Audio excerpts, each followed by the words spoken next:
Interviews ഞാനിനി കൊടുക്കുന്നില്ല അത്ര. ഇതിന്റെ ഒടുവിൽ എന്റെ ചാത്തന്മാരെ കൊണ്ടുവന്ന് കളത്തിലിരുത്തി തന്നു. അതെ. എന്ത് തോന്നുന്നു? ഒന്നും തോന്നുന്നില്ല. സോഷ്യൽ മീഡിയ സ്റ്റാറായ അജ്മൽ ഖാൻ അല്ലാ. എങ്കിലും ഒരു ഹോട്ടൽ ഇൻഡസ്ട്രി ഒക്കെ സ്റ്റാർട്ട് ചെയ്യുമ്പോൾ സ്വന്തമായിട്ട് ചായ ഇടാനെങ്കിലും അറിയണ്ടേ? അറിയോ? ഇല്ല. ചായയുടെ അറിയാം. ഫുള്ള് സ്പൈക്കൊക്കെ ജെല്ല് തേച്ച് അങ്ങനത്തെ നടക്കലായിരുന്നു ആ സമയത്ത്. അതെ, ഇപ്പൊ ഉമ്മയ്ക്ക് പേരുദോഷം കേൾക്കും എന്നുള്ളൊരു സാധനമൊന്നും വരത്തില്ലായിരുന്നു. ഇല്ല, പേര് ദോഷം സ്പൈക്ക് ചെയ്താലും ഇപ്പൊ ഇത്തിരി പേര് ദോഷം. കോൺട്രവേഴ്സി ഉണ്ടാക്കണം എന്ന് വെച്ചിട്ട് ഞാനൊന്നും ചെയ്യാറില്ല. കാരണം സമാധാനമായിട്ട് പോകല്ലേ, വെറുതെ എന്തിനാ കോൺട്രവേഴ്സി ഒക്കെ ഉണ്ടാക്കിയിട്ട്. പണ്ട് ജിമ്മിന്റെ ആൾക്കാരൊക്കെ കാണുമ്പോൾ എനിക്ക് പുച്ഛായിരുന്നു, ഇവരെന്തിനാ ഇതിങ്ങനെ. ആ സമയത്ത് ഫേസ് ചെയ്ത ഏറ്റവും വലിയൊരു സ്ട്രഗിൾ എന്തായിരുന്നു? സ്ട്രഗിൾ ഞാൻ ജോലിക്ക് പോകാൻ എണീക്കുന്ന കാലത്ത് അതായിരുന്നു. പക്ഷെ ഇപ്പൊ ഇഷ്ടമുള്ളപ്പോ എണീക്കാറ്. ഒരുപാട് ടെൻഷൻസ് ഒക്കെ വരുമ്പോ എന്താ ചെയ്യുന്നത്? അങ്ങനത്തെ കാര്യങ്ങളിൽ ഞാൻ ഇടപെടാറില്ല. എങ്ങനെ സന്തോഷം കണ്ടെത്തുന്നത്? നമ്മൾ ആവശ്യമില്ലാത്ത കാര്യങ്ങളിൽ പോയി തലയിടാണ്ടിരുന്നാൽ തന്നെ കുറെ സന്തോഷം കിട്ടും.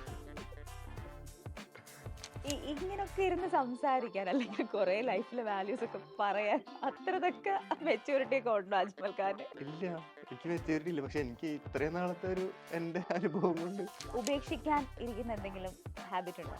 അങ്ങനെ ഒരു സംഭവം ഉണ്ടായിരുന്നു. പക്ഷെ ഞാനത് ചെയ്യണില്ല ഇപ്പൊ. പറ, എന്ത് എന്താന്ന് പറയാ? അതല്ലേ ചോദിച്ചേ. ഇപ്പൊ ഒന്നുമില്ല. ഇല്ല. ഓക്കെ, ഞാൻ പറഞ്ഞതാ പെട്ടെന്ന് നിർത്തരുത്. നിർത്താലോ അല്ലേ? ഒന്നും പറയില്ലല്ലോ. മറ്റേ പടം പോലെ ഏതാ? Hello hi.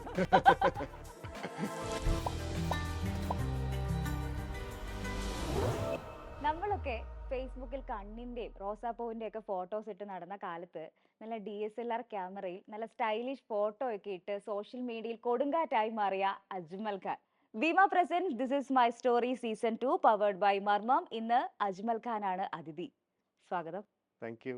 ഇന്റർവ്യൂസ് ഞാനിനി കൊടുക്കുന്നില്ല അത്ര. അങ്ങനെ ഒരു കഠിനമായ തീരുമാനം സോഷ്യൽ മീഡിയ സ്റ്റാറായ അജ്മൽ ഖാൻ എന്തുകൊണ്ട് എടുത്തു? അല്ലാ, ഇതാ അങ്ങോട്ട് അല്ലാ, അങ്ങനെയല്ല ഞാൻ പറഞ്ഞത്. ചോദ്യം എന്നോട് പറഞ്ഞിട്ടില്ലല്ലോ. അതെ, കഠിനമായ തീരുമാനം എന്നല്ല. ഞാൻ വെറുതെ എന്തിനാ ഇന്റർവ്യൂ ഒക്കെ ചെയ്തിട്ട്. എന്നിട്ട് ഒടുവിൽ എന്റെ ചാത്തന്മാരെ കൊണ്ടുവന്ന് കളത്തിലിരുത്തി തന്നു. അതെ. എന്ത് തോന്നുന്നു? ഒന്നും തോന്നുന്നില്ല. അജ്മൽ ആസ് യൂഷ്വൽ ഫാഷനും സ്റ്റൈലും ഒക്കെ സ്വപ്നം കണ്ട് നടക്കുന്ന ഒരു സമയത്താണ് ഫേസ്ബുക്ക് പോലൊരു ടൂള് വീട് കിട്ടുന്നത്. അതിനെ പിഴിഞ്ഞ് ഇഞ്ചിച്ചാറെടുത്തു. ഒരുപാട് ഇന്റർവ്യൂല് പറഞ്ഞിട്ടുള്ളതാണ്. എങ്കിലും അജ്മലിന്റെ ആ ഒരു സ്റ്റാർട്ടിങ്, ഈ ഒരു ഇപ്പൊ നിൽക്കുന്ന ഈ ഒരു അവസ്ഥയിലേക്ക് എത്തുന്നതിന് മുമ്പ് ആ ഒരു സ്റ്റാർട്ടിങ് ജേർണി എങ്ങനെയായിരുന്നു? സംഭവം അടിപൊളിയായിരുന്നു. അതായത് എനിക്ക് ഭയങ്കര അതായത് എന്താ പറയാ, ഞാൻ ഇടുന്ന ഫോട്ടോസ് എനിക്ക് ലൈക്ക് കൂടുതൽ കിട്ടണം എന്നൊക്കെ ആഗ്രഹം ഉണ്ടായിരുന്നു. അങ്ങനെയാണ് ഞാൻ ഈ ചോദിച്ചു മേടിക്കണൊക്കെ പരിപാടി ഉണ്ടായിരുന്നത്. അപ്പോൾ ഇപ്പോൾ ഫോർ എക്സാമ്പിൾ ഞാൻ പറയില്ലേ, ഇപ്പം എൻ്റെ ഫോട്ടോയിൽ ഒരു 100K കാണുമ്പോൾ എൻ്റെ ഫ്രണ്ട്സ് ആയിരിക്കും അത് ചെയ്തിട്ടുണ്ടാവുക, ഞാൻ തന്നെ ചെയ്യിപ്പിച്ചായിരിക്കും. പക്ഷെ പുറത്തുനിന്ന് ഒരാൾ കാണുമ്പോൾ ഈ ഫോട്ടോയ്ക്ക് ഇപ്പോൾ 100ലേക്ക് കിട്ടി, ഇനി ഞാനായിട്ട് ഇടാണ്ടിരിക്കണ്ടെന്ന് പറഞ്ഞിട്ട് വീണ്ടും അവരിടും. അങ്ങനെ അത് 1000 ആയി, പിന്നെ 2000 ആയി, 3000 ആയി ആ സമയത്ത്. അപ്പോൾ എനിക്കതൊരു അടിപൊളി സംഭവമായിരുന്നു. പിന്നെ എനിക്കത് എന്താ പറയുക, ഡെയിലി ഹാബിറ്റായി മാറി. അതായത് ഒരു ഫോട്ടോ ഇടുമ്പോൾ അത് കണ്ടില്ലെങ്കിൽ ഒരു സുഖം കിട്ടില്ല. അപ്പോൾ അത് കിട്ടാൻ വേണ്ടിയിട്ട് ഇങ്ങനെ നടക്കും. അജ്മൽ, ആ ഒരു സമയത്ത് നമ്മുടെ ഒരു ടിപ്പിക്കൽ ആൺകുട്ടികൾ എന്ന് പറയുന്നത് നമ്മുടെ തലയിൽ എണ്ണയൊക്കെ തേച്ച് അല്ലെങ്കിൽ സൈഡിൽ നമ്മുടെ അമ്മമാരുടെ ഒക്കെ ഒരു കൺസെപ്റ്റ് ഉണ്ടല്ലോ, വകുപ്പൊക്കെ എടുത്ത് മുടി ചീപ്പി വെക്കുക.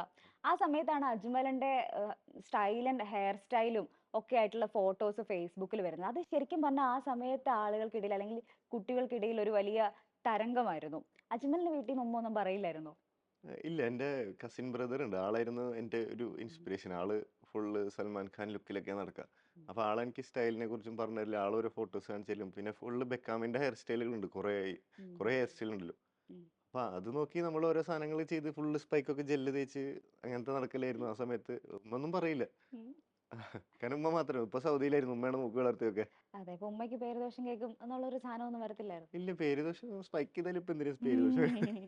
ശരിക്കും ആ സമയത്തില്ലേ, അന്നത്തെ പയ്യന്മാരെല്ലാം സ്കൂളിൽ ഇങ്ങനെ പോകുമ്പോഴത്തേക്ക് ഭയങ്കര ഈ ഫ്രീക്കന്മാരെന്നുള്ളൊരു പ്രയോഗം തന്നെ തുടങ്ങുന്നത് ആ ഒരു സമയത്തായിരുന്നല്ലോ.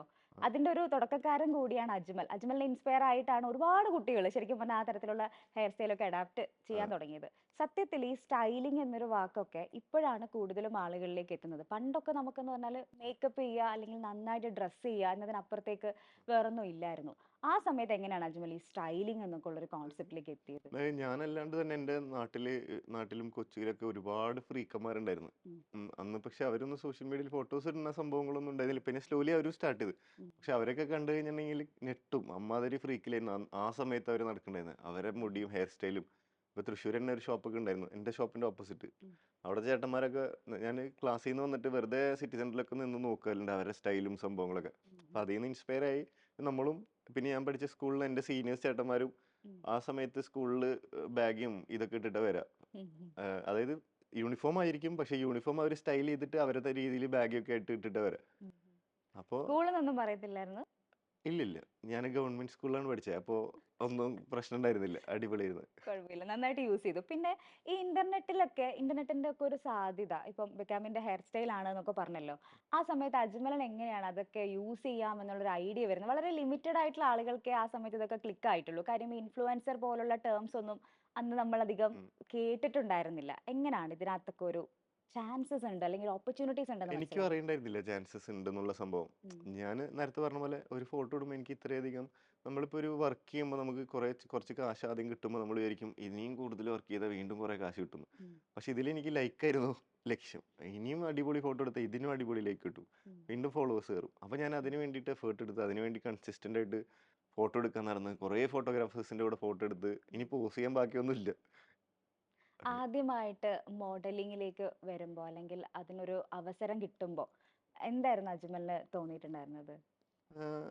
ആദ്യമായിട്ട് വരുന്ന സമയത്ത് എനിക്ക് ഇതിൻ്റെ ഒരു ഓപ്പർച്യൂണിറ്റി, അതായത് ഫസ്റ്റ് ടൈം ഞാനൊരു സ്ഥലത്ത് ജോലിക്ക് കയറി. ഉം.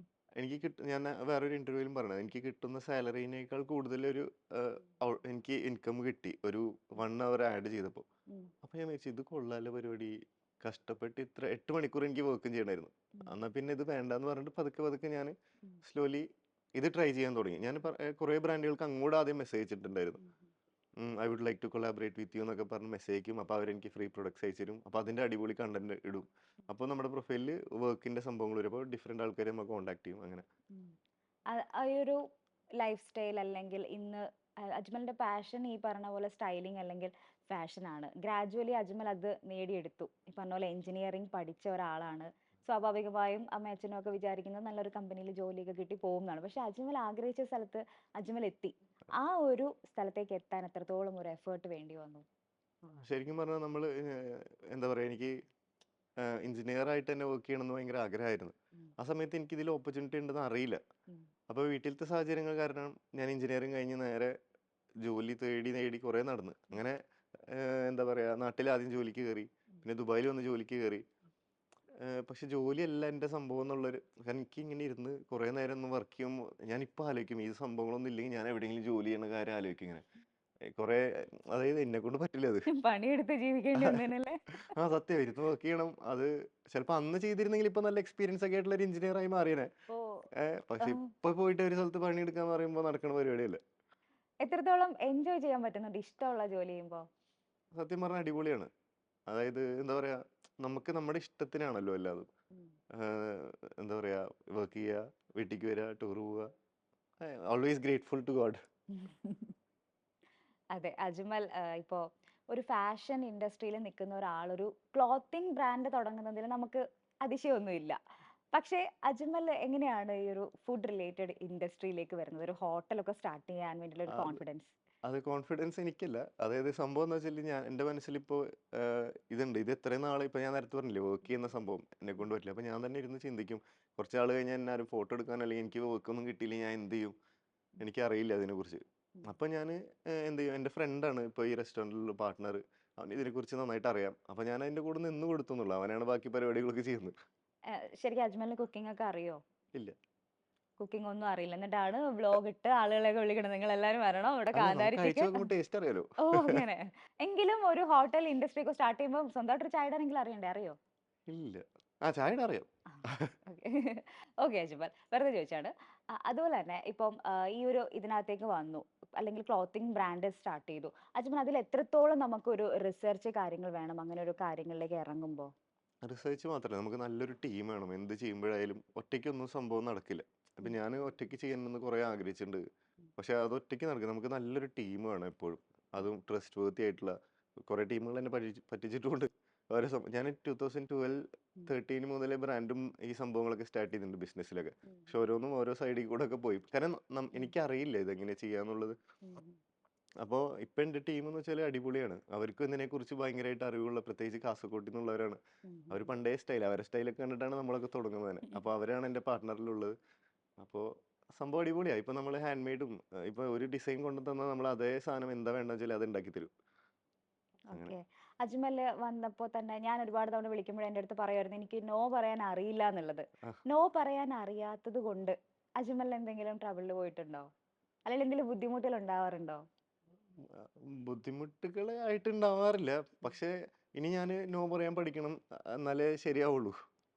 അങ്ങനെ ഒരു ഡിസിഷൻ എടുക്കണം തോന്നുന്നുണ്ടോ? തോന്നും, പക്ഷെ പറ്റാറില്ല. പലപ്പോഴും തോന്നാറുണ്ട്. എങ്ങനെയാ അജ്മലിന്റെ ഒരു നേച്ചർ എങ്ങനെയാ പൊതുവെ? നേച്ചർ ഇങ്ങനെ തന്നെ. ചിരിക്കുക, സംസാരിക്കുക, കോമഡി പറയുക, കളിയാക്കുക, കൂട്ടുകാരേട്ടാ. ഉം. കൂട്ടുകാര് എപ്പോഴും അജ്മലിനെ ചുറ്റിപ്പറ്റിയുള്ള ഒരു ഒരു കൂട്ടം ആളുകൾ ഉണ്ടാവും, അജ്മലിന്റെ കൂടെ ഉണ്ടാവും. അജ്മൽ എപ്പോഴും അവരുടെ ഒപ്പമായിരിക്കും. സൗഹൃദങ്ങൾക്ക് അജ്മലിന്റെ ലൈഫിൽ എത്രത്തോളം ഇമ്പോർട്ടൻസ് ഉണ്ട്? സൗഹൃദങ്ങൾ ശരിക്കും അടിപൊളിയാണല്ലോ. ഉം.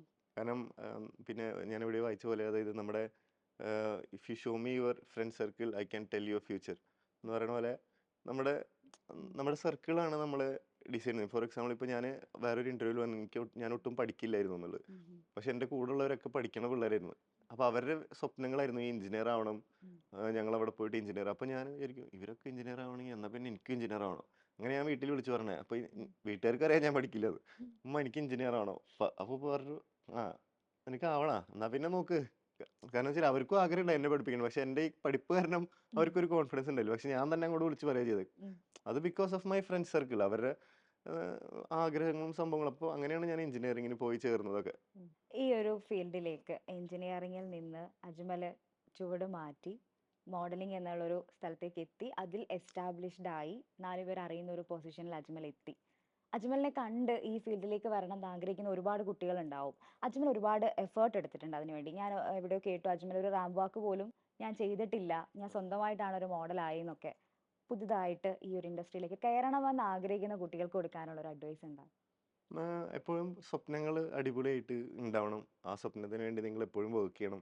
പിന്നെ ഈ ചുറ്റുമുള്ളത്, ഫോർ എക്സാമ്പിൾ പണ്ടൊക്കെ ഞാൻ ഡ്രസ്സ് ഇട്ട് പുറത്തിറങ്ങുമ്പോൾ ആദ്യം കണ്ണാടിയിൽ നോക്കുമ്പോൾ, നമ്മൾ ഡ്രസ്സ് മേടിക്കാൻ പോകുമ്പോൾ ഉള്ളിൽ കയറിയിട്ട് ഡ്രസ്സ് ഇടുമ്പോൾ നമുക്കൊരു കോൺഫിഡൻസ് ഉണ്ടാവും. ആ ഇത് കൊള്ളാലോ. പക്ഷെ പുറത്തിറങ്ങി കഴിഞ്ഞിട്ട് അതിൽ കൂട്ടുകാരെ സംഭവമുണ്ട്. കൂട്ടുകാരായാലും ആരെങ്കിലും നമ്മൾ ചോദിക്കില്ലോ ഒരു സജഷൻ കിട്ടാൻ എങ്ങനെ ഉണ്ടെന്ന്. അപ്പോൾ അവർ ചിലപ്പോൾ പറയാം കളർ ശരിയല്ല, കോളർ ശരിയാണെന്നൊക്കെ പറയുമ്പോൾ കോൺഫിഡൻസ് പോകും. ഉം. ഉം. പക്ഷെ നമുക്ക് സെൽഫായിട്ട് ആദ്യം തോന്നുമ്പോൾ ഒരു സാധനം ഉണ്ടല്ലോ, ഉം. അത് രസമുണ്ടെങ്കിൽ അത് രസമുണ്ട്. ഉം. അത് കോൺഫിഡൻസ് ആയിട്ട് ഇടുക. പിന്നെ ഇപ്പൊ പണ്ടത്തെ പോലെയല്ല. ഇപ്പൊ സോഷ്യൽ മീഡിയ ഉള്ളതുകൊണ്ട് എല്ലാവർക്കും ഇൻകം ജനറേറ്റ് ചെയ്യാൻ ഈസി ആക്സസ് ആണ്. ഉം. നമ്മുടെ സ്റ്റൈലിൽ നമ്മൾക്ക് തന്നെ ഫോട്ടോ ഇട്ടിട്ട് അപ്ലോഡ് ചെയ്ത് ആൾക്കാരെ കാണിക്കാം. വീഡിയോ എഡിറ്റ് ചെയ്തിട്ടും എല്ലാവരും ഇപ്പോൾ എഡിറ്റർമാരാണ്. അടിപൊളിയായിട്ട് എന്ത് നല്ല ബ്യൂട്ടിഫുൾ ആയിട്ട് കണ്ടന്റ് ഒക്കെ ചെയ്യുന്ന എല്ലാവരും. ഉം. യൂട്യൂബൊക്കെ ഇപ്പം തന്നെ ചെറിയ പിള്ളേരുകളൊക്കെ ഉണ്ട്, കുറേ ചാനലൊക്കെ. ഇനി കുറച്ച് നാളും കൂടി കഴിഞ്ഞാൽ അവർക്കൊക്കെ വീട്ടിൽ നിന്ന് ഇൻകം ആയി തുടങ്ങി. സ്വന്തമായിട്ട് കാശ് ഉണ്ടാക്കലല്ലോ എല്ലാവരും. അതെ. അപ്പോൾ എല്ലാവരും അടിപൊളിയായി ചെയ്യുക. ഇത് ചെയ്ത് കഴിഞ്ഞാൽ നിങ്ങൾക്ക് തന്നെ ഉപകാരം ഉണ്ടാവും. ഇപ്പൊ തുടങ്ങി കഴിഞ്ഞാൽ ഒരു 4-5 വർഷം കഴിഞ്ഞാൽ വീണ്ടും അടിപൊളിയാവാൻ പറ്റും. അജ്മൽ ശരിക്കും എനിക്ക് തോന്നുന്നു ഒരു പതറിപ്പോകുന്ന സിറ്റുവേഷനിലൊക്കെ സെൽഫായിട്ട് ബൂസ്റ്റ് ചെയ്യുന്ന ഒരാളാന്ന് തോന്നുന്നു. ആ. അജ്മൽ എങ്ങനെയാണ് അജ്മലിന്റെ ഒരു സ്ട്രഗിൾസിൽ അല്ലെങ്കിൽ ലൈഫിൽ അല്ലെങ്കിൽ കരിയറിൽ ഒന്ന് താഴേക്ക് പോവാണെന്ന് തോന്നുമ്പം സ്വയം എങ്ങനെ അപ്പ് ചെയ്യുക? എനിക്ക് അങ്ങനത്തെ സിറ്റുവേഷനുകൾ ഉണ്ടാവുന്ന സമയത്ത് ഞാൻ ഒറ്റയ്ക്ക് ഇരിക്കാനായിട്ട് ഇഷ്ടപ്പെടുന്നത്. ഒറ്റയ്ക്ക് ഇരുന്ന് ഞാൻ തന്നെ ചിന്തിക്കും അതിന്റെ സൊല്യൂഷൻ എന്താണ്, അത് അങ്ങനെ ചെയ്താൽ എന്താ, ഇങ്ങനെ ചെയ്താൽ എന്താ. അപ്പൊ നമുക്ക് നമ്മുടെ തന്നെ മൈൻഡിൽ ഒരു സൊല്യൂഷൻ കിട്ടും ഉം. എന്താണെന്നുള്ള സംഭവം. അപ്പൊ നമ്മളത് ഫോളോ ചെയ്ത് പോവാ മുന്നോട്ട്. ഒരുപാട് തിരക്കുകളുണ്ട്, യാത്രകൾ ചെയ്യണം, ഒരുപാട് ബ്രാൻഡുകളുമായിട്ട് കമ്മിറ്റ്മെന്റ് ഉണ്ട്. ഇതിന്റെ ഒക്കെ ഇടയിൽ അജ്മലിന്റെ ഒരു മീ ടൈം എങ്ങനെയാ, അല്ലെങ്കിൽ സ്വയം ഒന്ന് ഹീൽ ആവുന്നത് എങ്ങനെയാ? അത് ശരിക്കും പറഞ്ഞാൽ ഇപ്പോൾ എനിക്ക് ഇപ്പൊ പറഞ്ഞില്ലേ, ഫോൺ ഉം. വിളിച്ച ചില സമയങ്ങൾ എന്നെ കിട്ടാറില്ല. ഉം. അപ്പൊ എല്ലാവരും വിചാരിച്ചില്ല ഞാൻ ഫോൺ എടുക്കാണ്ട് നോക്കാണ്ട് എടുക്കാന്ന്. ശരിക്കും പറഞ്ഞാൽ അതെന്റെ മീ ടൈം ആയിരിക്കും. ചില സമയങ്ങളിൽ ഞാൻ ടൂർ പോയാലും അല്ലെങ്കിൽ ഇവിടെ തന്നെ ആയാലും ഒരു 2 ദിവസമൊക്കെ ഞാൻ ഫോൺ അങ്ങോട്ട് മാറ്റി വെച്ച് എനിക്കിഷ്ടമുള്ള സംഭവങ്ങളൊക്കെ ചെയ്ത് സന്തോഷമായിട്ടിരിക്കും. അത് കഴിഞ്ഞ് 2 ദിവസം കഴിഞ്ഞാൽ പിന്നെ വീണ്ടും ബാക്ക് ടു വർക്ക് പരിപാടികൾ. ആ 2 ദിവസം ഞാനായി എൻ്റെ പാടായി. ഉം. അങ്ങനെയായിരുന്നു.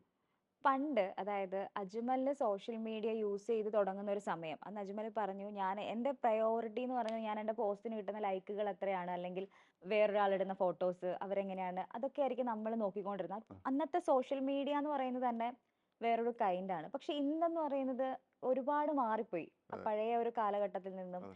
ക്ലിക്ക് ബൈറ്റുകൾക്ക് വേണ്ടിയിട്ട്, അല്ലെങ്കിൽ നെഗറ്റീവ് ന്യൂസുകൾക്ക്, അല്ലെങ്കിൽ ആ ടൈപ്പ് ഓഫ് കോണ്ടന്റിന് ഭയങ്കരമായിട്ടുള്ള ആളുകൾ, ഇപ്പം എന്തെങ്കിലും വൈറൽ എലമെന്റ്സ് ഉള്ള ക്ലിക്ക് ബൈറ്റ് ഉള്ള വീഡിയോസിന് ഭയങ്കരമായ റീച്ച് കിട്ടുന്നു. ആ ഒരു കാലത്തെ അജ്മൽ എങ്ങനെയായിരിക്കും അസസ് ചെയ്യുക? അല്ല, അത് ഓരോരുത്തരുടെ തിങ്കിങ്ങും ഓരോരുത്തരുടെ ഇഷ്ടങ്ങളുമാണ്. ഉം. നമുക്ക് ഇപ്പം എൻ്റെ ഇഷ്ടം എന്ന് വെച്ചാൽ എനിക്ക് വേണമെങ്കിൽ അത് കാണാം. എല്ലാവർക്കും ഓപ്ഷൻസ് ഉണ്ട്. ഉം. നമുക്ക് വേണമെങ്കിൽ അത് കണ്ടാൽ മതി. ഉം. നമുക്ക് വേണമെങ്കിൽ നമ്മുടെ കാര്യം ചെയ്തു പോകാം, അല്ലെങ്കിൽ അത് കണ്ടിരിക്കാം.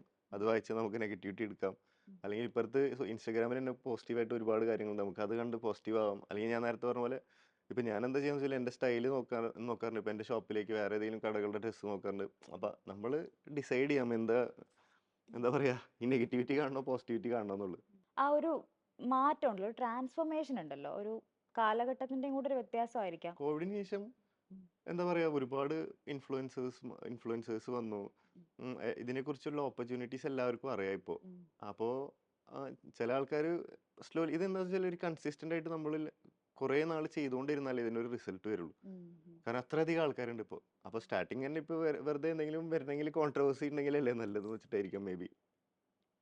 അതെ, ഡെഫിനറ്റ്ലി ആ ഒരു ആറ്റിറ്റ്യൂഡും ഇപ്പം ഫേസ്ബുക്കിന്റെ അല്ലെങ്കിൽ ഇൻസ്റ്റാഗ്രാമിന്റെ ഒക്കെ ഒരു അൽഗോരിതം പോലും ആ രീതിയിൽ സെറ്റ് ആയ പോലെ ഉണ്ട്. നമ്മൾ ആഗ്രഹിക്കുന്ന കണ്ടന്റുകളാണല്ലോ ഇപ്പൊ വരുന്നത്. ആ അതെ. അജ്മലിന് തോന്നിയിട്ടുണ്ടോ അങ്ങനെ? ഇപ്പൊ നമ്മൾ പുതുതായിട്ട് ഇപ്പൊ ആ തരത്തിലുള്ള കണ്ടന്റുകൾ ആളുകൾ സെർച്ച് ചെയ്യുമ്പോൾ ഒരു കണ്ടന്റ് ക്രിയേറ്റർ എന്നുള്ള രീതിയിൽ അജ്മൽ അങ്ങനെ ബോധപൂർവ്വം എന്തെങ്കിലും ചെയ്യാറുണ്ടോ ആ, റീച്ച് ആ, കിട്ടാൻ? ഇല്ല, ഞാൻ അങ്ങനെ ചെയ്തിട്ടില്ല. പക്ഷെ ചില സമയങ്ങളിൽ ഞാൻ ഉം. കോമഡികൾ ഇടുമ്പോൾ റീച്ച് കിട്ടലുണ്ട്. അതായത് വെറുതെ ഇപ്പോൾ വഴിക്ക് വീണതാ ഉം. അല്ലെങ്കിൽ അങ്ങനത്തെ സംഭവങ്ങളൊക്കെ ഇടുമ്പോൾ അടിപൊളിയാണ്. പക്ഷെ കോൺട്രവേഴ്സി ഉണ്ടാക്കണം എന്ന് വെച്ചിട്ട് ഞാനൊന്നും ചെയ്യാറില്ല. കാരണം സമാധാനമായിട്ട് പോവല്ലേ, വെറുതെ എന്തിനാ കോൺട്രവേഴ്സി ഒക്കെ ഉണ്ടാക്കിയിട്ട്. എല്ലാവരും അവരവരുടെ കാര്യം നോക്കി നടക്കട്ടെ. യെസ്. ഇപ്പൊ ദുബായിയെ സംബന്ധിച്ച് ഇവിടെ ഇൻഫ്ലുവൻസേഴ്സ് എന്ന് പറഞ്ഞാൽ ഒരുപാട് പേരുണ്ട്. ഒരു ഇപ്പൊ ഈ കോവിഡിന് ശേഷമാണ് ആ ഒരു ട്രെൻഡ് ശരിക്കും പറഞ്ഞാൽ കൂടിയത്. ഈ ഒരു ഇൻഫ്ലുവൻസേഴ്സിന്റെ ഒരു കാലഘട്ടത്തിന് ഒരു എത്ര നാൾ കൂടി ലൈഫ് പ്രൊഡിക്റ്റ് ചെയ്യാൻ പറ്റും അജ്മൽ? ഇത് ഞാൻ വന്നിരുന്ന സമയത്ത് കുറേ ആൾക്കാർ എൻ്റെ അടുത്ത് ചോദിച്ചിട്ടുണ്ട്, ഇതിൽ കൊണ്ട് അരി ഉണ്ടാക്കാൻ പറ്റുമോ, ഇതിനെ കൊണ്ട് എന്താ ഉപകാരം എന്നൊക്കെ. ഉം. പക്ഷെ എനിക്ക് തോന്നിയിട്ടുണ്ട് കേട്ടോ, ഞാനിപ്പോൾ അതുകൊണ്ട് ഞാൻ വർക്കിന് കയറിയ സമയത്ത് ഞാനിത് കംപ്ലീറ്റ്ലി സ്റ്റോപ്പ് ആക്കാം, വർക്ക് ചെയ്യണം, അതിൽ ഇമ്പ്രൂവ് ആവണം, എന്താ പറയുക, എക്സ്പീരിയൻസ് നേടി അടിപൊളി സാലറി മേടിക്കണം എന്നൊക്കെ ആയിരുന്നു. ഉം. ഉം. പക്ഷെ പിന്നീട് എനിക്ക് മനസ്സിലായി ഇതിൽ നിന്ന് ഇൻകം ഉണ്ടാക്കാൻ പറ്റും ഉം. എന്ന് മനസ്സിലാക്കിയപ്പോൾ ഞാൻ ഇതിനു വേണ്ടി കുറേ ഹാർഡ് വർക്ക് ചെയ്തു. ഉം. പക്ഷെ എനിക്ക് തോന്നുന്നു ഇനിയും ഉണ്ടാവും ഒരു 10 years ഒക്കെ. കാരണം ഇപ്പോൾ ഓരോ ബ്രാൻഡുകൾ ഇറങ്ങുമ്പോഴും ഉം. അല്ലെങ്കിൽ ഏത് പ്രൊഡക്റ്റ് ഇറങ്ങുമ്പോഴായാൽ പോലും ആ, ഒരു ഇൻഫ്ലുവൻസറിനെ വെച്ചിട്ട് മാർക്കറ്റിംഗ് അല്ലെങ്കിൽ പോട്ടെ അവർ തന്നെ സോഷ്യൽ മീഡിയയിൽ പേജ് ഉണ്ടാക്കിയിട്ട് അതിനെ ബൂസ്റ്റ് ചെയ്യാനാണ് നോക്കുന്നത്. ഉം. അപ്പോൾ അത് ബ്രാൻഡ് എപ്പോഴും ഇങ്ങനെ, പിന്നെ ആർട്ടിഫിഷ്യൽ ഇൻ്റലിജൻസും ഇതൊക്കെ വന്നിട്ടുണ്ട്. അപ്പോൾ അത് വെച്ചിട്ടും നമുക്ക് ഒരുപാട് കാര്യങ്ങൾ ചെയ്യാൻ പറ്റും. നമ്മുടെ ഇപ്പോൾ വീഡിയോ ഇടുന്ന സംഭവങ്ങളിലായാലൊക്കെ. അപ്പോൾ ഇനിയും എനിക്ക് തോന്നുന്നു ഇനിയും ഉണ്ടാവും ഇത് 10 years. ഞാൻ അന്നൊക്കെ വിചാരിച്ചു ഇപ്പോൾ തീർന്നു, ഇത് തീർന്നില്ല, ഇപ്പോഴും കണ്ടിന്യൂസ് ആണ്. അപ്പോൾ ഇനിയും ഉണ്ടാവും 10 years ഒക്കെ ഉണ്ടാവുമെന്ന് എനിക്ക് തോന്നുന്നു, അറിയില്ല. AI വെച്ചിട്ട് നമുക്ക് പല കാര്യങ്ങളും ചെയ്യാൻ പറ്റും ഇനി. അതായത് നമുക്ക് ഫോർ എക്സാമ്പിൾ എന്താ പറയുക, ഒരു ടീം ഉണ്ടെങ്കിൽ നമുക്ക് അടിപൊളി കണ്ടന്റ് ചെയ്യാൻ പറ്റുള്ളൂ, അല്ലെങ്കിൽ അങ്ങനെയൊക്കെ ഉണ്ട്. പക്ഷേ AI വെച്ചിട്ട് നമുക്ക് സെൽഫായിട്ട് ജനറേറ്റ് ചെയ്തിട്ട് എന്താ പറയുക, കണ്ടന്റ് ഒക്കെ ഉണ്ടാക്കി ഞാൻ നേരത്തെ പറഞ്ഞ പോലെ ചെറിയ മക്കളും ഇപ്പോൾ 5th-ലും 6th-ലൊക്കെ പഠിക്കുന്നവരൊക്കെ യൂട്യൂബും ഇതൊക്കെ ചെയ്യുന്നുണ്ട്. അവർക്ക് ഇനിയും അവർ വലുതായി വരുമ്പോൾ 5 കൊല്ലം കഴിഞ്ഞാൽ അവരും വലുതാവും. ഇപ്പൊ ഞാൻ പണ്ട് കണ്ട പിള്ളേരൊക്കെ വലിയ എന്നെക്കാട്ടും ഹൈറ്റും സൈസൊക്കെ ആയി വെച്ച് ഓരോ ആൾക്കാർ. അപ്പൊ ഇപ്പൊ തുടങ്ങുകയാണെങ്കിൽ എല്ലാവർക്കും അടിപൊളി. ഒരു ഏജ് ആകുമ്പോഴത്തേക്കും സെൽഫായിട്ട് നമുക്ക് നമ്മുടെ തന്നെ ഒരു കാശ് ഉണ്ടാക്കാം. നമുക്കൊരു കോൺഫിഡൻസ് ഉണ്ടാവും, എപ്പോഴും ഹാപ്പി ആവും. അജ്മൽ, ഈ ഫെയിം ഒക്കെ ഉണ്ടായതിന് ശേഷം അജ്മൽ ഏറ്റവും കൂടുതൽ കോൺഷ്യസ് ആവുന്നത് എന്തിനെ പറ്റിയിട്ടാണ്? ഇപ്പൊ എല്ലാവർക്കും അറിയാലോ അജ്മലിനെ. അപ്പൊ ഒരു ഏറ്റവും കൂടുതൽ എന്തിനെ പറ്റിയിട്ടായിരിക്കും കോൺഷ്യസ് ആവുക പുറത്തിറങ്ങുമ്പോൾ അല്ലെങ്കിൽ പബ്ലിക്കിനെ അപ്പിയർ ചെയ്യുമ്പോൾ? കോൺഷ്യസ് ആവാൻ ഇപ്പൊ എല്ലാവർക്കും ഉണ്ടാവുന്ന സമയം നമ്മൾ സോഷ്യൽ മീഡിയയിൽ കാണുന്ന പോലെയാണോ നമ്മൾ ഉം. ഇപ്പൊ ആരെങ്കിലും നേരിട്ട് വന്ന് കാണുന്ന സമയത്ത്? പണ്ടൊക്കെ എന്നെ കളിയാക്കും. പണ്ട് ഇപ്പൊ നമ്മൾ ഇതൊന്നും ചിന്തിക്കണില്ല, ഇപ്പോഴാണ് ചിന്തിക്കുന്നൊക്കെ. പണ്ട് ഫോട്ടോ ഇടുന്നു, ഇഷ്ടമുള്ള പോലെ നടക്കുന്നു, വെയിലത്ത് കളിക്കുന്നു, ഓടുന്നു. ഉം. അപ്പൊ പുറത്തൊക്കെ കാണുമ്പോൾ ഇവൻ ഈ ഫോട്ടോയിൽ കാണുന്ന പോലെ ഒന്നല്ലോ നേരിട്ട് കാണാൻ എന്നൊക്കെ പറയുന്ന സമയത്ത് അന്ന് അത് എഫക്ട് ചെയ്തിരുന്നു. ആ. ഇപ്പൊ പിന്നെ അങ്ങനെയൊന്നും ഇല്ല. കോൺഷ്യസ്, ഇഷ്ടമുള്ളവർക്ക് ഇഷ്ടമുള്ളത് വിചാരിക്കാം.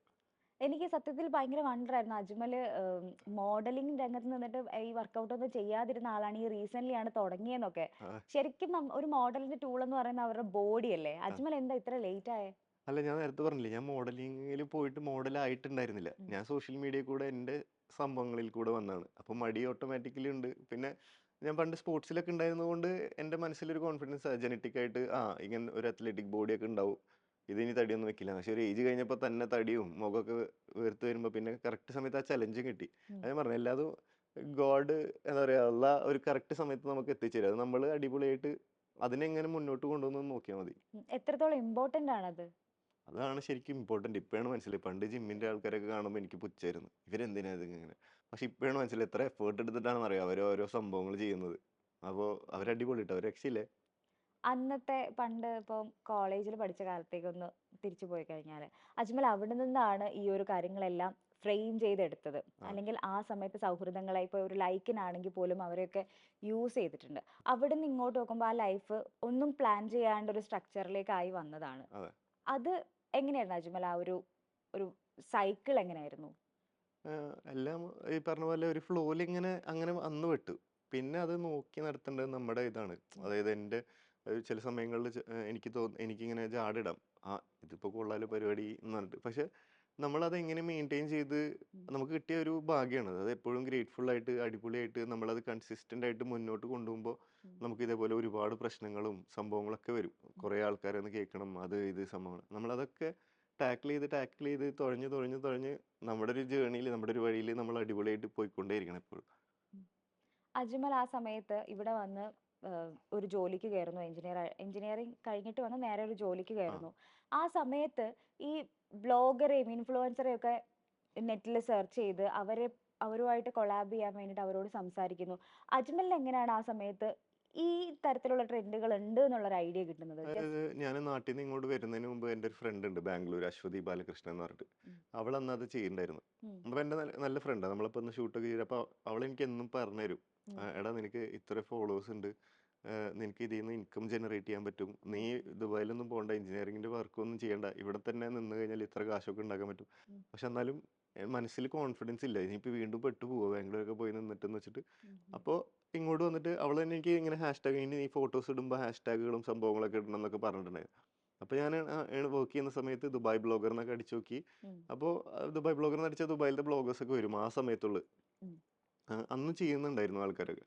അങ്ങനെ ഓരോ ആൾക്കാരെ മെസ്സേജ് അവരുടെ കൂടെ കൊളാബറേറ്റ് ചെയ്തിട്ടാണ്. കാരണം നമ്മളിവിടെ ഉണ്ടെന്ന് അറിയിക്കണം. ഇത്ര ഫോളോവേഴ്സ് ഉണ്ടെന്ന് പറഞ്ഞിട്ട് കാര്യമില്ല. PR ചോദിക്കും, നിന്നെ ഇത്ര നാൾ ഞാൻ കണ്ടിട്ടില്ലല്ലോ, ഉം, നിന്റെ ഇന്ത്യൻ ഫോളോവേഴ്സ് ആയിരിക്കും എന്നൊക്കെ. ഉം. അങ്ങനെ ഇവരുടെ കൂടെ പോയി ഓരോ PRകളെ കണ്ടുപിടിച്ച് ഓരോ PRന്റെ അടുത്ത് കമ്പനിയായി. അങ്ങനെ സ്ലോലി ആണ് ഇതിന്റെ സ്റ്റാർട്ടിങ് ഉണ്ടാവുന്നത്. ആ ഓരോ സമയത്ത് വർക്ക് കഴിഞ്ഞിട്ട് ഓഫീസ് കഴിയുമ്പോഴത്തേക്കും ഞാൻ നേരെ ഓഫീസ് കഴിഞ്ഞ് വീട്ടിലേക്ക് പോകാണ്ട് ഓരോ അന്ന് റെസ്റ്റോറൻ്റ് ആയിരുന്നു റിവ്യൂ ചെയ്യൽ ഫുള്ള്. ഉം, അങ്ങനെ ഓരോ റെസ്റ്റോറൻറ്റ് പോകും. ഉം. അങ്ങനെ ആ സമയത്ത് ഫേസ് ചെയ്ത ഏറ്റവും വലിയൊരു സ്ട്രഗിൾ എന്തായിരുന്നു? സ്ട്രഗിൾ ഞാൻ ജോലിക്ക് പോകാൻ എണീക്കണ കാലത്ത് ഉം. ഉം. അതായിരുന്നു. പക്ഷെ ഇപ്പൊ ഇഷ്ടമുള്ളപ്പോൾ എണീക്കാലോ. ഉം. എങ്കിലും അതൊന്നും ഒരു ഫ്ലോ ആയി വരാൻ അജ്മൽ ഇപ്പം ആ സമയത്ത് അജ്മൽ ഓരോ സ്ഥലത്ത് കയറിയിറങ്ങി നടന്നു. പിന്നെ അജ്മൽ ഖാൻ എന്ന ആളെ അന്വേഷിച്ച് അവരൊക്കെ വരാൻ തുടങ്ങാൻ ആ ഒരു ഗ്യാപ്പിൽ അജ്മൽ എടുത്തൊരു എഫേർട്ട് എത്രത്തോളമായിരുന്നു? അത് കഴിഞ്ഞിട്ട് ഞാൻ ഇപ്പോൾ ഫോർ എക്സാമ്പിൾ ഒരു വട്ടം ജോലി കഴിഞ്ഞിട്ട് പിന്നെ ഞാൻ അബുദാബിയിലായിരുന്നു. അത് കഴിഞ്ഞിട്ട് ദുബായിലേക്ക് ഷിഫ്റ്റ് ആയിട്ട് ഉം, വർക്കൊന്നും ഉണ്ടായിരുന്നില്ല. ഉം, അപ്പോൾ അതായത് ഇൻഫ്ലുവൻസറിൻ്റെ വർക്കും ഉണ്ടായിരുന്നില്ല. ഉം, അപ്പോൾ ഞാൻ എന്ത് ചെയ്യുന്നു വെച്ചാൽ ഇവിടെ ഇപ്പോൾ ദുബായിലെ ഒരു നമ്പർ 1 ആയിട്ട് കമ്പനി ഉണ്ട്, ട്രൈഫിഡ് മീഡിയ എന്ന് പറഞ്ഞിട്ട്. ഉം, ആ കമ്പനിയിൽ ആ കൂടി 2 പേരുണ്ടായിരുന്നുള്ളൂ. അതിൻ്റെ മുതലാളിയും ഒരു വീഡിയോഗ്രാഫറും ഉം, പിന്നെ ഞാനും. ഉം, അപ്പോൾ ഞാൻ കേസിൽ നിൽക്കണേ. ഇവരുടെ ഓഫീസ് എന്ന് വെച്ചാൽ ജബലലിയിൽ ഈ ബ്രാഞ്ച് ഫോർ ലെസ്സിൻ്റെ ഒരു ഓഫീസിലായിരുന്നു ഇവരുടെ ഓഫീസുള്ളത്. ജബലലി എത്തണം. അപ്പോൾ 5 മണിക്ക് എണീക്കണം. ഓ, എന്നെ പിക്ക് ചെയ്തിട്ട് അൽക്കൂസി പോയി ആൾക്കാരെ പിക്ക് ചെയ്തിട്ട് ഒക്കെയാണ് ജബലലിൽ എത്തുക. ഉം, ഉം, അവിടെ എത്തി കഴിഞ്ഞിട്ട് തിരിച്ച് വീട്ടിലേക്ക് വരുമ്പോൾ എന്തായാലും 10 മണിയാവും. അങ്ങനെ മീഡിയ കമ്പനിയിൽ കയറുമ്പോൾ അന്ന് എനിക്ക് എങ്ങനെയെങ്കിലും ഇൻകം ജനറേറ്റ് ചെയ്യണം. ഉം, അതിന് എ- എന്നെ തന്നെ വെച്ചിട്ട് എങ്ങനെ ഉണ്ടാക്കുക എന്നുള്ള സംഭവമായിരുന്നു ഞാൻ ചിന്തിച്ചുകൊണ്ടിരുന്നത്. അപ്പോൾ മീഡിയ കമ്പനി കയറുമ്പോൾ ഞാനിപ്പോൾ സെയിൽസ് പിടിച്ചു കഴിഞ്ഞാൽ എനിക്ക് സെയിൽസിൻ്റെ കമ്മീഷൻ കിട്ടും, സാലറി കിട്ടും. സെയിൽസ് ഞാൻ പിടിക്കുന്ന കമ്പനിയുടെ ഇൻഫ്ലുവൻസർ ഞാൻ തന്നെയാവും. ഉം. അപ്പോൾ 3 ഇൻകമായി. ഇത്രയും ആളുകൾക്കിടയിൽ അല്ലെങ്കിൽ ഇത്രയും ഇൻഫ്ലുവൻസേഴ്സിന്റെ ഇടയിൽ അജ്മൽ വരുന്ന സമയത്ത് തുടക്ക സമയത്ത് അജ്മൽ ഒരു ഓപ്ഷൻ വളരെ കുറവായിരുന്നു. ഇപ്പോ ഒരുപാട് ഓപ്ഷൻസിനിടയിൽ അജ്മൽ എങ്ങനെയാണ് ഇപ്പോഴും യുണീക്ക് ആയിട്ട് നിൽക്കുന്നത്? യുണീക്കായിട്ട് നിൽക്കുന്നത് എനിക്ക് എങ്ങനെയാണെന്ന് അറിയില്ല. ചിലപ്പോൾ ഇവരൊക്കെ തരുന്ന സ്നേഹമായിരിക്കും. കാരണം എന്ന് വെച്ചാൽ വേറെ ഒന്നും ഞാൻ എക്സ്ട്രാ ആയിട്ട് എൻ്റെ കണ്ടന്റിൽ ചെയ്യുന്നില്ല. ഇപ്പോഴാണ് ഞാൻ സംസാരിച്ചിട്ടൊക്കെ വീഡിയോ ഇടാൻ തുടങ്ങിയത്. മറ്റേത് അതിനും കോൺഷ്യസ് ആയിരുന്നു. ഇനി ഞാൻ സംസാരിച്ചാൽ കളിയാക്കൂ, ഉം, എൻ്റെ സംസാരം തൃശ്ശൂർ സ്ലാങ് ആവോ, നേരത്തെ ചോദിച്ച കോൺഷ്യസ്നെസ് അങ്ങനെ ഉണ്ടായിരുന്നു എനിക്ക്. ഉം, ഇപ്പോഴാണ് പിന്നെ ഞാൻ വിചാരിച്ചത് ആദ്യം 2 വട്ടം ഇടുമ്പോൾ ഇനിയിപ്പോൾ എന്ത് സംഭവം നമ്മൾ ആദ്യം ചെയ്താലും നമ്മുടെ കൂട്ടുകാരനെ ആദ്യം കളിയാക്കും. 3-4 വട്ടം കഴിയുമ്പോൾ അവരും മടുക്കും, നാട്ടുകാർക്കും മടുക്കും. അപ്പോൾ പിന്നെ നമ്മൾ ഫ്ലോയിൽ അങ്ങോട്ട് പോവുക.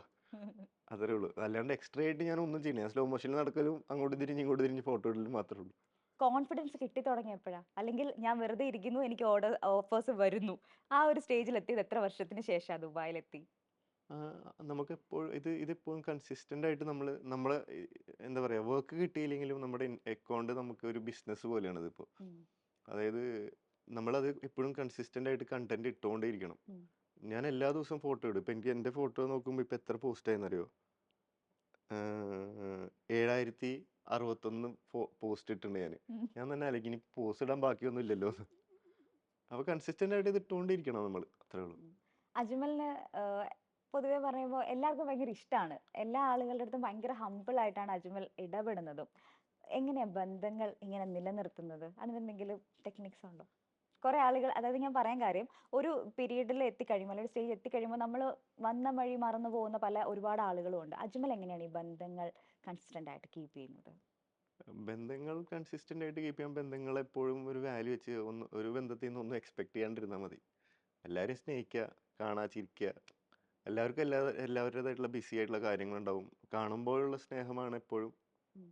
സംഭവം. നമ്മൾ ആൾക്കാരിൽ നിന്ന് എന്തെങ്കിലും എക്സ്പെക്ട് ചെയ്തിട്ടാണ് നമ്മൾ സ്നേഹിക്കുന്നത് വെച്ചാൽ കാര്യമില്ല. ഉം. അത് കുറച്ച് നാൾ കഴിയുമ്പോൾ അത് തല്ലാവും, ടെൻഷനാവും. അപ്പോൾ എനിക്ക് കൂടുതൽ ടെൻഷൻ എടുക്കാൻ ഇഷ്ടമല്ല. ഉം. അപ്പോൾ ടെൻഷൻ എടുക്കാത്ത എല്ലാ കാര്യങ്ങളും അടിപൊളിയായി ചെയ്യുക. ഒരുപാട് ടെൻഷൻസ് ഒക്കെ വരുമ്പോ എന്താ ചെയ്യുന്നത്? അങ്ങനത്തെ കാര്യങ്ങളിൽ ഞാൻ ഇടപെടാറില്ല. കാരണം നമുക്ക് അതിൻ്റെ ആവശ്യമില്ലല്ലോ. ഉം. നമ്മൾ എന്നും ഹാപ്പി ആയി നിൽക്കുക എന്നുള്ളൊരു സംഭവമാണ്. എങ്ങനെ സന്തോഷം കണ്ടെത്തുന്നത്? സന്തോഷം നമുക്ക് തന്നെ കണ്ടെത്താൻ പറ്റും. നമ്മൾ ആവശ്യമില്ലാത്ത കാര്യങ്ങളിൽ പോയി തലയിടാണ്ടിരുന്നാൽ തന്നെ കുറേ സന്തോഷം കിട്ടും. ഓക്കെ.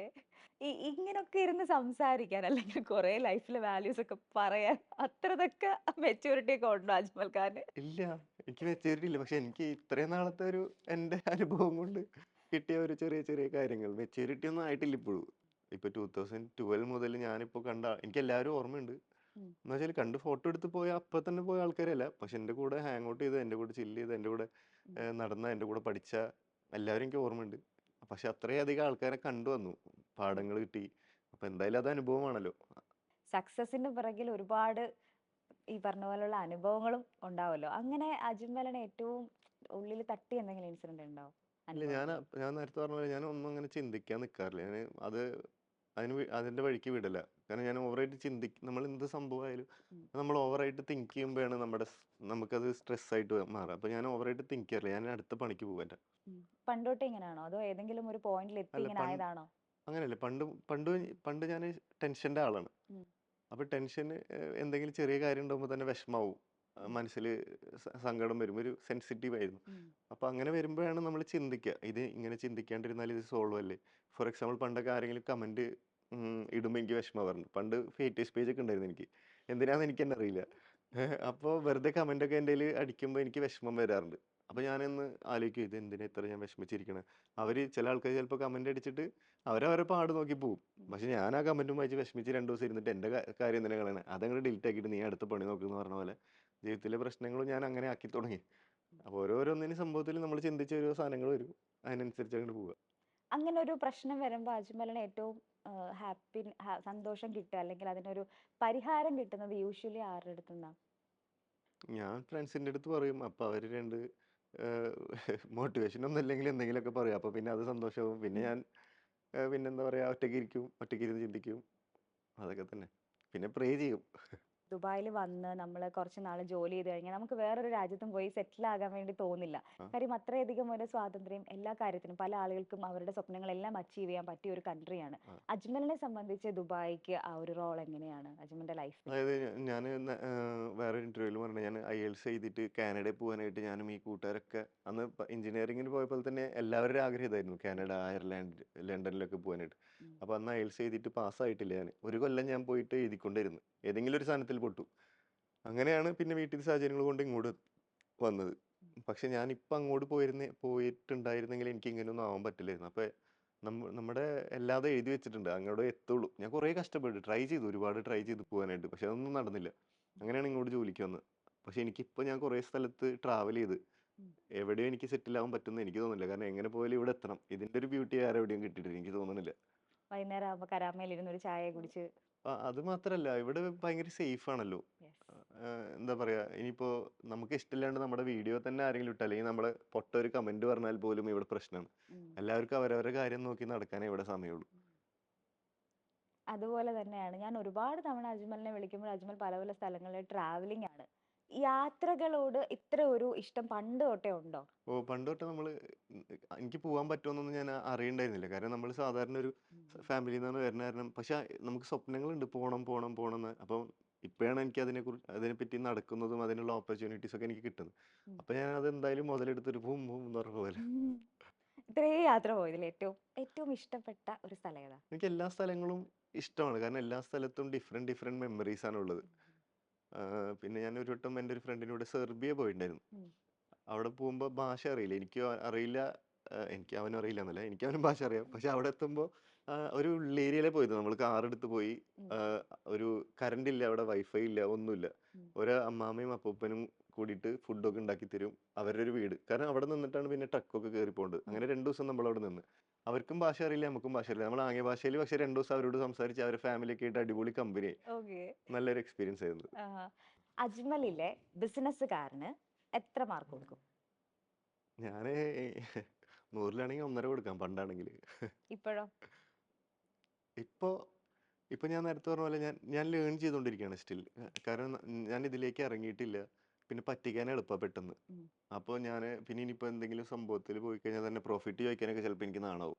ഒരു ഷൈനസ് ഇനിയിപ്പോൾ ചോദിച്ചാൽ അവർക്ക് എന്തെങ്കിലും തോന്നുമോ, ഇനിയിപ്പോൾ അങ്ങനത്തെ ഒരു സാധനമൊക്കെ ഉണ്ടായിരുന്നു. പക്ഷെ ഇപ്പോൾ അതൊക്കെ മാറി. കാരണം ഞാൻ ചോദിച്ചില്ലെങ്കിൽ എനിക്ക് നടക്കില്ല. ഇനിയിപ്പോൾ ഞാൻ കാരണം എന്തെങ്കിലും അതിനൊരു ബെനിഫിറ്റ് ഉണ്ടെങ്കിൽ അത് ചോദിച്ചു മേടിക്കേണ്ട എൻ്റെ കടമയാണ്. അപ്പോൾ ഞാൻ ഇപ്പോൾ ഒരു 70 ഒക്കെ കൊടുക്കാം. എത്ര? 99 കൊടുക്കാം. അല്ലെങ്കിൽ ഇനിയിപ്പോൾ വേറെ ആരെയും ബിസിനസ്സിന് വന്നല്ലെങ്കിലോ. ഓക്കെ.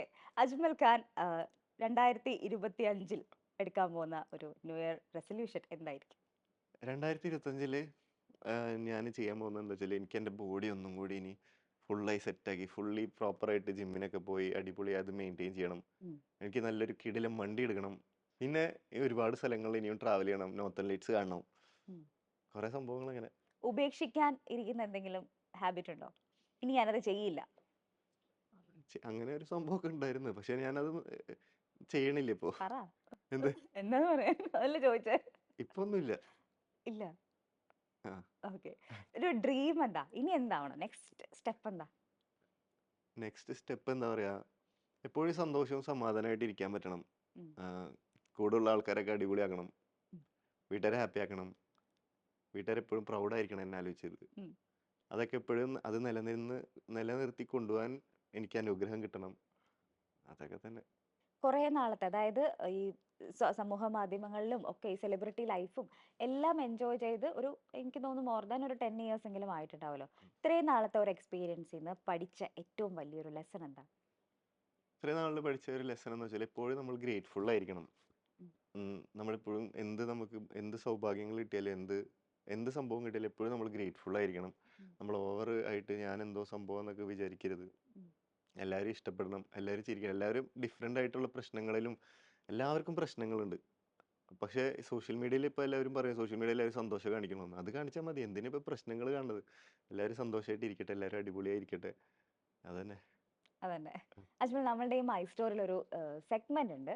അതായത് അജ്മൽ ലൈഫിൽ കീപ്പ് ചെയ്യുന്ന ഒരു വാല്യൂ, അജ്മലിനെ മുന്നോട്ട് നടത്തുന്ന ഒരു വാല്യൂ ഞാനൊരു ഡയറി തരും, അതിലൊന്ന് നോട്ട് ചെയ്യണം, എന്നിട്ട് അതൊന്ന് പ്രേക്ഷകർക്ക് വേണ്ടി വായിക്കണം.